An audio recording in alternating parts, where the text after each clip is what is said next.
Hello viewers, welcome to my channel Live to Learn.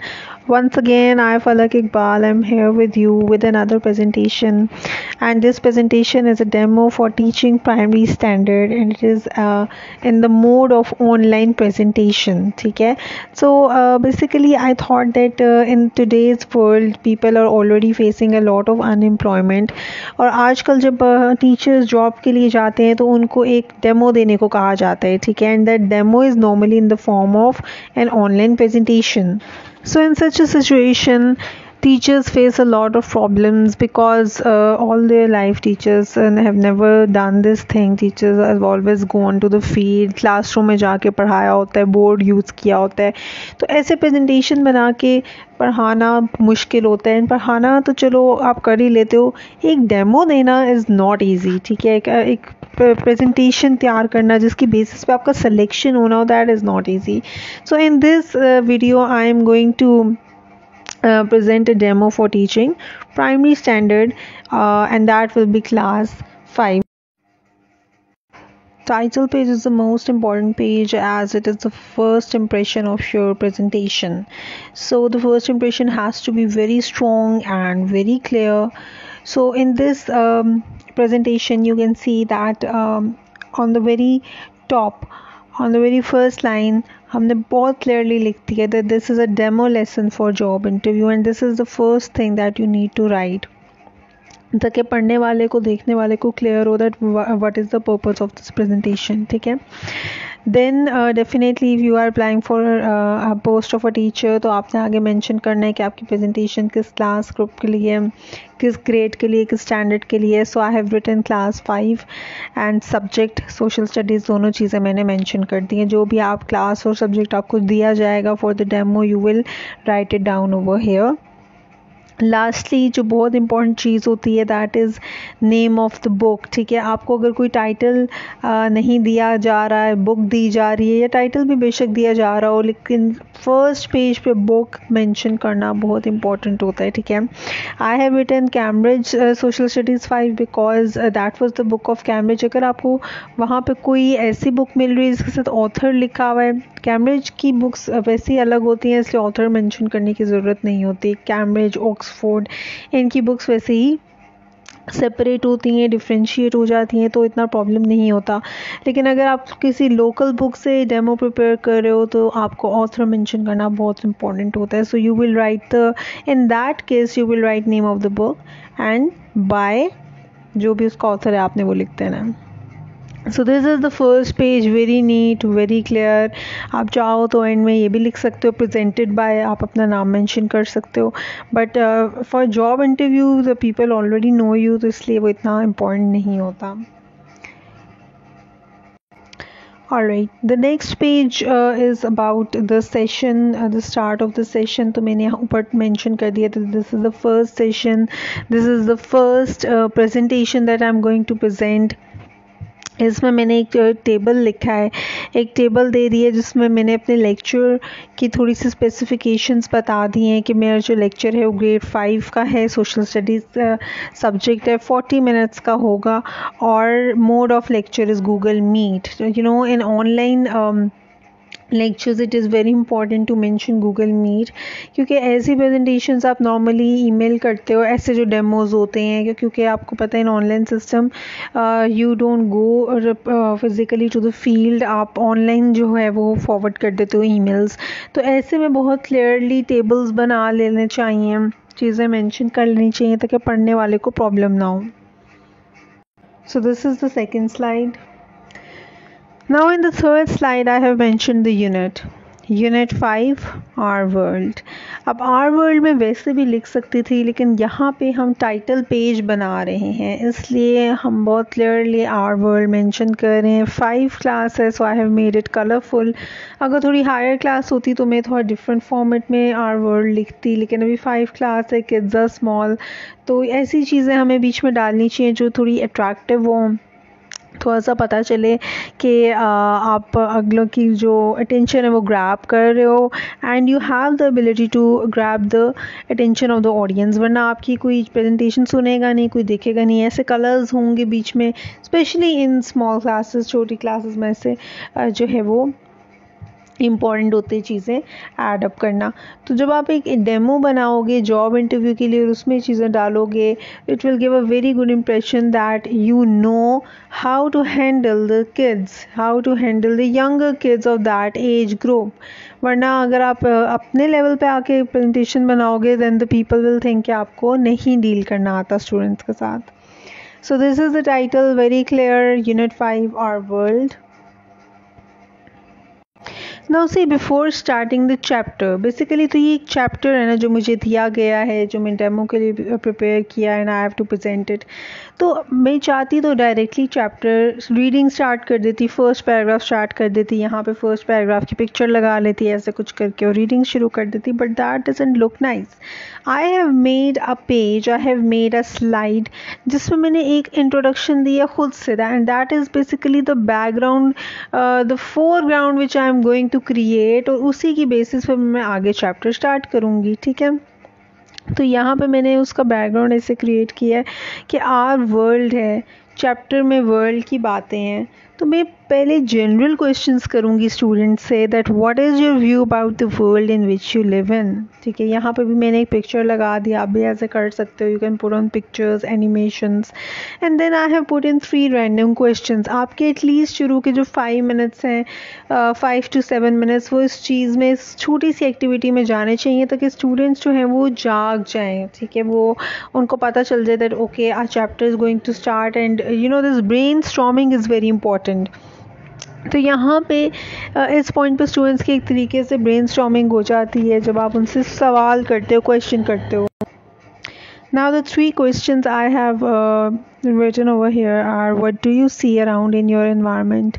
What do you think is your world made of? What in your view is beyond the known and the seen? ठीक है, अब these are the 3 points which are covered in all the chapter. पहली important बात तो ये है कि आपको पता होना चाहिए चैप्टर में क्या है, उसी हिसाब से आप पहले स्टूडेंट्स से प्रायर टू रीडिंग आप क्वेश्चंस कर लो कि स्टूडेंट्स का इस बारे में क्या ख्याल है। ठीक है, इससे ये होता है कि जब आप पहले पूछ लेते हो, when you ask such questions before starting your lesson, तो आपको एक क्लियर आइडिया मिल जाता है कि स्टूडेंट्स के माइंड में अभी क्या चल रहा है। फिर जब आप पढ़ाते हो तो आप उस चीज़ को स्टूडेंट्स की चीज़ों के साथ रिलेट कर सकते हो, स्टूडेंट्स के आइडियाज़ के साथ रिलेट कर सकते हो, उनको बता सकते हो कि what were you thinking and what is the actual fact. तो इसलिए these kind of questions are very important. ये कोई टाइम वेस्टेज एक्टिविटी नहीं होती, 5, 7, 10 मिनट्स कर लें बेशक, इतने में आप इस एक्टिविटी को रख सकते हैं, बहुत ईजिली ये एक्टिविटी एग्जीक्यूट हो जाती है। Now see when you will ask students this kind of questions, कोई आपको कहेगा कि the world is made up of water, कोई कहेगा world is made up of land, कोई कहेगा world is made up of ice, sky, birds, human beings, इसी तरह के आंसर्स आएंगे ना। तो मैंने उन सब चीज़ों को ऐसे सम अप कर लिया that world is made of numerous large and small elements that will be discussed in the following lecture. ठीक है, अब आप स्टूडेंट्स को इस तरह से बता सकते हो, this is a picture of a water, ocean है ये बड़ा सा जिसमें लैंड भी है। ठीक है, this is also an ocean. आप बता सकते हो कि हम ओशंस कितना % कवर करता है हमारे वर्ल्ड में, लैंड कितना % कवर करता है, देन माउंटेन्स, ग्लेशियर्स, डेजर्ट्स। ठीक है, तो इस तरह से आप जो है अपना लेक्चर स्टार्ट कर सकते हो। ठीक है, और फिर when you will start the chapter, तो जिस बुक से मैं पढ़ा रही हूँ वहाँ सबसे पहले कॉन्टिनेंट्स ऑफ द वर्ल्ड आ रहा था, तो मैंने उसी को यहाँ पे स्टार्ट किया। ऑलराइट, अब टाइटल में तो मैंने लिख दी है कॉन्टिनेंट्स ऑफ द वर्ल्ड। अब आगे जब हम ऐसी प्रेजेंटेशंस देते हैं तो मैंने बहुत ज़्यादा ऐसे देखा है कि teachers click the picture of the book और उस बुक की पिक्चर को वो पेस्ट कर देती हैं प्रेजेंटेशन के अंदर, उधर से रीडिंग करने लग जाते हैं। देखो ऑलरेडी आप ऑनलाइन लेक्चर दे रहे हो, ठीक है, ऑनलाइन लेक्चर में आपको पता है नो बडी इज़ इंटरेस्टेड, कोई सुन ही नहीं रहा होता, आपको पता ही नहीं है कि दूसरे एंड पे जो बैठा हुआ है वो सुन भी रहा है या नहीं। स्पेशली द यंगर किड्स, वो अपना ही लगे होते हैं, तो आपको नहीं पता होता वो क्या कर रहे हैं, और जब आप रीडिंग स्टार्ट कर दोगे वो भी बुक की पिक्चर लगा के, तो वो तो फिर बहुत डिफ़िकल्ट हो जाता है स्टूडेंट्स की अटेंशन ग्रैब करना। तो इस वजह से इंस्टेड ऑफ दिस कि आप जो हो पिक्चर्स लगा लो बुक में से और उधर से रीडिंग करो, आप उसमें से की पॉइंट्स निकालो और उसको अपनी स्लाइड में डाल दो। ठीक है। जैसे मैंने यहाँ पर सिर्फ कॉन्टिनेंट की बेसिक बातें डाली हैं कि continent is one of the several large land masses. Continents are understood to be large, discrete masses of land, ideally separated by area of water. बिल्कुल एक बेसिक उनको आइडिया दे दूंगी कि ये कॉन्टिनेंट होता है, ठीक है. मुझे एक लंबी सी डिस्क्रिप्शन बुक में से पढ़ने की ज़रूरत नहीं है. When I will teach them, when I will give them the concept of a continent, तो उसके बाद जब वो रीडिंग करेंगे बुक से तो उनको खुद ही समझ आ जाएगी, ठीक है. This is class 5, I am talking about class 5. अब आप देखो आगे, फिर मैंने एक मैप की पिक्चर लगा दी है. ये मैप की पिक्चर बुक में भी थी. यहाँ से मैं उनको बता दूंगी कि ये जो कलर्ड में हैं ये सब कॉन्टिनेंट्स हैं, ठीक है. और उसके बाद भी सब कॉन्टिनेंट्स की एक एक पिक्चर लगाइए एक एक स्लाइड में, और उनके की पॉइंट्स जो हैं वो पिक्चर के साथ ऐड कर दिए, ठीक है. ऐसे ही होता है कि स्लाइड्स आपकी बोरिंग भी नहीं लगती और ईज़िली अंडरस्टैंडेबल भी होती हैं. उसके बाद इस बुक में जो इस चैप्टर में नेक्स्ट टॉपिक था that was ocean of the world. तो फिर मैंने नेक्स्ट टाइटल बना लिया ओशंस ऑफ द वर्ल्ड का. इसी तरीके से कलरफुल से पिक्चर मैंने ली है और यहाँ पे ऐड अप कर लिया. इन द सेम वे मैंने बुक का कोई भी पार्ट यहाँ पे नहीं लगाया. मैंने उनको क्लियरली बता दिया कि ओशन क्या होते हैं and how many oceans are there in our world, ठीक है. In the same way, I have written the names of the oceans, I have put a picture of the ocean and उनका एक दो की points जो हैं वो मैंने ऊपर मेंशन कर दिए हैं, ठीक है. At the end of this presentation उन्होंने हमें कुछ ओशन वर्सेस सी के बारे में बातें बताई हुई थी, उनको मैंने यहाँ पे मेंशन कर दिया है. After that there was the topic of climate, ठीक है. क्लाइमेट में यहाँ मैंने कोई पिक्चर नहीं लगाई, आप चाहो तो लगा भी सकते हो, ठीक है. अच्छा, अब यहाँ पे अब दो मेन टॉपिक्स आपके कंप्लीट हुए हैं, ठीक है, कॉन्टिनेंट्स का और ओशंस का. तो फिर क्लाइमेट स्टार्ट करने से पहले मैंने स्टूडेंट्स को वंस अगेन एक ब्रेनस्टॉर्मिंग एक्टिविटी में इंगेज कर दिया, ठीक है. क्योंकि ये अगेन इसी तरीके से होता है दैट स्टूडेंट्स गेट बोर्ड कि टीचर बोले जा रही है, तो आप स्टूडेंट्स को बीच में क्वेश्चंस पुट ऑफ करो. आप उनको ऐसे क्वेश्चंस थ्रो करो उनकी तरफ कि वो उस जाग जाएँ, ठीक है. आपने उनको जगा के रखना होता है. सो मैंने यहाँ पे क्वेश्चन लिखा है that climate is different in different parts of the world. Why? Students इसका आंसर अपनी तरफ से करेंगे, उसके बाद वाई का आप अपना आंसर दोगे, ठीक है, जो आपकी बुक में है या जो भी उसका आंसर है, ठीक है. देन अगेन ये एक और टॉपिक था बुक के अंदर जो मैंने with the help of pictures यहाँ पे ऐड कर लिए. यहाँ पे इस बुक में लास्ट में कुछ स्पेशल नेम्स लिखे हुए थे इन लाइंस के, उसकी बहुत लंबी डिस्क्रिप्शन थी, उसके भी मैंने की पॉइंट्स जो हैं वो लिखे हैं.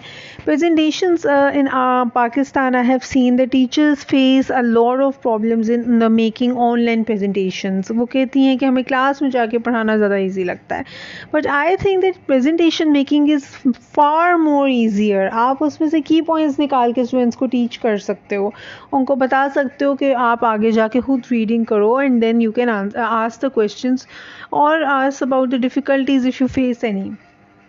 तो आई थिंक ये टीचर्स के लिए पढ़ाना ज़्यादा इजी होता है इस तरीके से इफ़ यू अंडरस्टैंड के तरीका क्या है पढ़ाने का, ठीक है. वरना तो अगर आप बुक की पिक्चर्स ही पेस्ट करके लगाते रहोगे तो फिर तो आपके लिए भी प्रॉब्लम होगी एंड स्टूडेंट्स भी जो है वो रीड नहीं करेंगे. Okay, so this was all about this chapter. And में मैंने एक स्लाइड ऐड कर दी है एनी क्वेश्चंस, जिसमें मैं स्टूडेंट्स के माइक्स जो हैं वो अनम्यूट कर दूँगी and I will ask them अगर उनको कोई पूछना है, कुछ बात करनी है, एनीथिंग, ठीक है. लास्ट में मैंने एक होम टास्क भी दे दिया. सो this is the end of the document. I hope you have liked the video. Don't forget to like, share and subscribe my channel Live to Learn. Goodbye.